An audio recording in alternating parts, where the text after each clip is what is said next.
as we're looking at these, we could go graphing calculator, but I could just do it on Desmos for you. If we're looking at x squared times x to the third, you think that'll be x to the fifth or x to the sixth? X to the fifth. Which one? I know, right? So one way to think of it, do you agree x squared is x times x?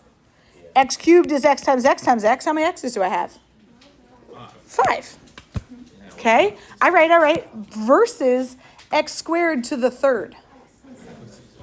So that one's saying x squared times x squared times x squared. I've got x squared 3 times, which is really just x times x, x times x, x times x. How many would that get me?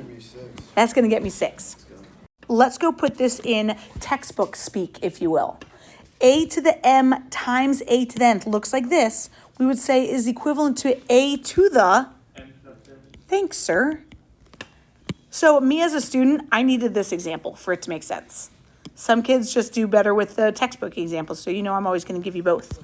What about a to the m to the nth? 8 times m, a to the power of m times n. Exactly, you guys. That's when we multiply our exponents. Okay? Thanks, Philip. So again, when I see that power to a power, that means I get to multiply them. Which is confusing. So let's put some of these, let's put the textbook and kind of our arithmetic version to work here. It says to multiply powers with the same base of a. What do we do with those exponents? We added them. Philip is carrying the class today, I'm just letting you know. But what do we do to that base? Leave the same. Yeah, we just left it. So I said keep the base. And now let's put that into action. X to the fifth times x to the third would be x to the, we kept the base, we added those exponents. X to the eighth. Here we go. What if we are dividing a to the m divided by a to the nth? We know what we got to do with those exponents. Yeah, so we're going to subtract those exponents. What do we do to the base? We kept it. So let's put that into motion. X to the fifth divided by x cubed. Oh, x to the second. Thank you. We're going to do 5 minus 3 is 2. Another way to think of it, if you're my visual people, I had 5 x's on top and 3 x's on the bottom. You could just cancel out 3 on the top and 3 on the bottom. Can you not have a negative exponent? Yeah, then he says, ooh, what if we're left with x's on the bottom? That's a great call. Let's put that right here. What if I said x divided by x to the ninth? Let's use that rule that we just practiced. That would become x to the... Ooh, let's get there. Hold on. Let's do my subtraction rule. If my bases match, what do we do with my exponents? Subtract them. So we've got negative 8. 1 minus 9 is negative 8. And then I cannot have anything with a negative exponent. So you're right. I'm going to move it down. When you move it down, what happens to that exponent? Becomes positive. What would go up top? Beautiful. Beautiful. Good call. Okay, here we go. Power to a power. Power to a power. A to the m to the nth, we already said, is the same as a to the mnth. So, what are we going to do with those exponents? You multiply them. We multiply them. What would this one turn into? X to the fifth to the third would be x to the 15th. Let's do this with a negative. What if I've got x to the negative 4 to the third? X to the negative 12 is equivalent to... Thanks. Let's take that a step further. Oh, actually, this next example is the perfect one. Never mind. Product to a power. If I'm multiplying something here, does that power go to each of them? Yeah. Yeah. So it says to raise the power of raise, what would we say? Raise blank factor to the blank.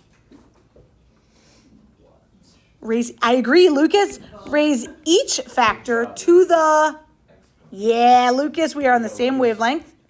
So let's practice that. This would become 4 to the what? 4 to the third. X to the, Y to the, yes. And Sam, you're so right. 4 to the third is 64. So that exponent needs to get distributed to everything. Do you agree, you guys? People will be tempted to say 4 times 3, which is 12 there. We'll be tempted to do that, but be careful. You said 4 times 3 is 12 here.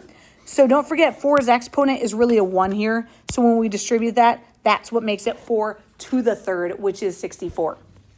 I want to make life a little harder for us in an example right here. Let's say that we've got 4 to the negative second, x to the fifth, y to the negative, no, just y cubed. And I want to take all of that to the negative second. So this is a totally separate problem. So I'm going to show us 2 different ways to do that. That's a good point. You could do that. And I want to show what we've just been doing, meaning if we just kept going with our certain rules right now, what would that turn into? 4 to the fourth, x to the, y to the, when you have a negative exponent. I only have beef with the ones that have negative exponents. I have beef with this and beef with that. How do I get rid of the beef? We put it on the bottom. Yeah, you can just move the things I'm beefed with. If I move the x to the negative 10th down, it would be x to the 10th. It becomes positive down there. Down there, I'd have y to the positive 6. What goes on top? That 4 to the fourth, which would be 4 times 4 is 16 times 4 is 64. 64 times 4?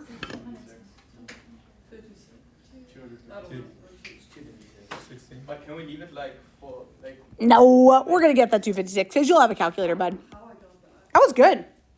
Now, Sammy. Like the step before, or do we have? No, you got to get that. You got to get here. Love ya. Thank you. Sammy, you were saying, what were you saying to get rid of that negative exponent right off the bat? So you're saying if I move all of that down, nothing in the parentheses changed, right, Sammy? Only this outer exponent. Do you agree we really just did that? We're just doing it kind of backwards. So you can get rid of that negative exponent, then go distribute that through. So we'd get 4 to the negative 4 down there, move it up, and we'd get what we started with. So you can totally do it. I don't think one way is better than another, whatever you're more comfortable with. Love it. Thanks for sharing, Sam. Quotient to a power. Ooh, ooh, ooh. What do you think? Raise the blank and blank to the power. You read my mind. Raise the numerator and denominator to the power. So what's this one going to be? 5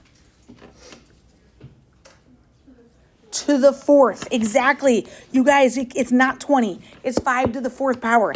X to the, y to the. I thought you were asking why is it. I love that. Y? Yeah, no, y will be to what power? 8th. And then Philip is going to be so kind and be like, okay, but 5 to the fourth is, 5 times 5 is 25 times 5. Yeah, 125 times 5 one more time. Very good, you guys. 625, x to the 12th, y to the 8th. You guys, you will have a calculator. If that stresses you out, I'm fine with that. The calculator is not going to be able to help us in this situation, though, right, with the variables? Okay, let's just make our lives a little harder. What if I made this 5 to the negative second, x to the negative third, y to the negative fourth squared? And again, you can do this different ways. Some people's strategies might be different than what my strategy, and it's fine. One way is not better than another. What do you want to do first? You're a flipper. So if I flipped it, what do you mean? What would happen? Y to the fourth. You're saying, I don't even want to look at this yet, but I know a negative exponent when I move it up would become positive. So J-Bro's saying off the bat, he wants to make that y to the fourth, 5 squared, x cubed on the bottom. Is that street legal? It is, because he changed those signs. Is that all still the second power? Yeah. So this might confuse some people because this is like opposite of what Sammy, but it's still the same thing. Sammy had us change. Of course, I got rid of it.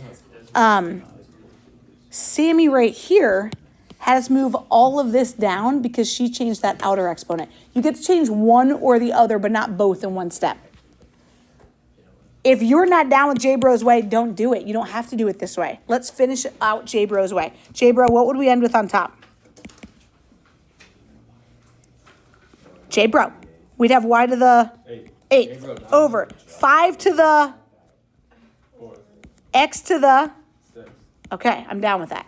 What if we just did this right now? Boom. What would that get me? 5 to the negative 4th. And then x to the, and then y to the, and then can I move them now? Flip them, John. Yeah. So, Wilson, this is my technique. I think that's what hit with you. Yeah. Don't do this. You don't have to. We're going to get the same answer. Because then you're going to say, oh, I got to move him down. That's going to get me 5 to the 4th down there. Oh, I got to move him down. That's going to get me x to the 6th down there. And you're going to say, oh, I got to move him up. And that's going to get me y to the 8th up there. Why does flipping the thing around make it positive? So this is why when we've got my negative exponents, it's just the reciprocal of what we had when it was to a positive exponent. But so many people want to say that this could be like -6, or they might, they think this might influence the number, meaning positive or negative. Nope, it just influences the location of this value. 3 to the negative 2nd, ooh, bring it down, and we've got our 9 in the denominator. Okay, great question. Okay, peeps, let's do it. I'm proud of you. This is good. All I want to do today in these next 8 minutes, here we go. We're going to get through just those 6 problems. Here we go, peeps. Peeps, this guy up here. It's the first thing you want to look at. Yeah, maybe we just look at the top. Yeah, on the top. We just have 3 to the 11th. And then you subtract. And then we subtract them, final answer? 3 to the 5. Perfect. Can I just type in 3 to the 5th to my calculator? Sure. Could I have actually typed the original problem in my calculator? 3 to the 4th times 3 to the 7th, and then divided all that by 3 to the 6th. Sure. When can I not use my calculator? When I don't have, when I have variables. Exactly. So let's make sure that we're feeling okay with that. 5 would become to the Third. Yes, people. A lot of people want to say 15, but 5 to the 3rd is not 15. S to the 12, T to the. 21. Good job. 5 to the 3rd. Good job, Bonnie. S to the 12th, T to the 21st. Okay, guys, let's do this one. Sometimes when we've got an exponent as simple as -1, it makes it the hardest, in my opinion. Seriously, I think sometimes the simpler the problem is actually harder. Yeah. Ideas. Love it. So, Dowdy, that's how my brain works. It's not how Sam works, but Sam's going to explain hers too. Let's do Dowdy's first. You said distribute it first. What would that become? Perfect. He said 3 to the -1 over, and then, Dowdy, can I flip it? Oh my gosh. Can I bring my 4 to the -1 up? And then what would I do with my 3 to the -1? Take it down, he says. So, Dowdy, what would that become? 1 1/3. Ha! My 4 would go up and become a positive exponent, which I'm going to leave off. 3 to the -1 would become down and become 3 to the positive 1. And Wilson said 1 1/3. You're so right. I haven't talked about a mixed number in 15 years. So I'm good with that. Sam Reichert, J-Bro, you wouldn't have done it this way, and I'm fine with it. What did you do? I just flipped the exponent because it'll just be to the first, which is just So you're saying if I change this sign, did you change this sign? yeah. Then you have to move those values. Is that the same answer as that? Sure is. Yep. 4 to the 1st over 3 to the 1st is just 4/3. Muy bien, muchacha. Okay, 3 more problems. That's it, peeps. That's it. Here we go. Again, could I... Yeah, what are we going to do first, actually?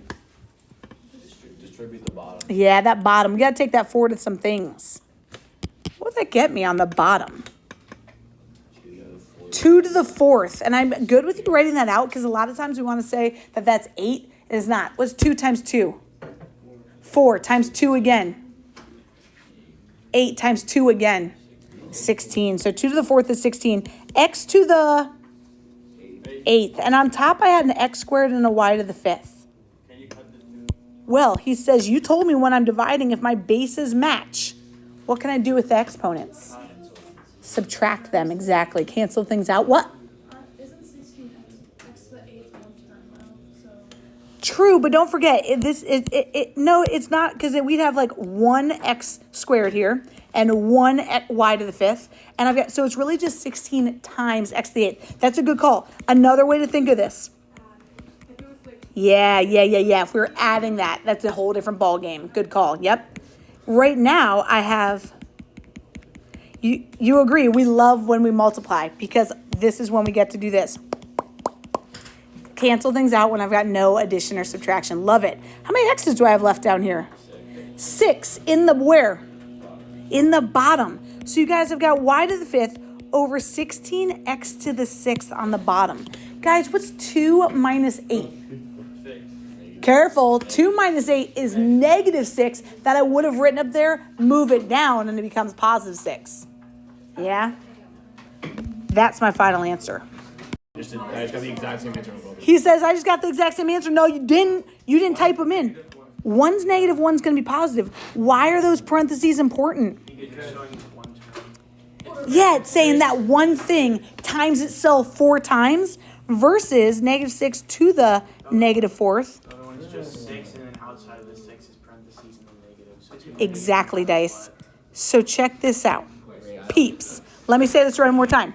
You guys, negative 6. Let's first handle just that negative exponent. How am I going to write that without a negative exponent? 1 over negative 6 exponent becomes positive, right? When I type this into my calculator, a negative number 4 times will always become positive. Anything to an even power, because like Dice said, what that's saying is negative 6 times itself 4 times. Guess what this one's saying? Again, I want to get rid of that exponent. Oops, my negative exponent. But that doesn't change this negative sign. And like Dicey said, that 4, because there aren't parentheses saying do it to the entire value, that negative sign just chills. And I've got 6 4 times. So this one, it's important to know, will have a negative final answer that I personally like to put up top. Or else I feel like we forget about it. This one will be positive.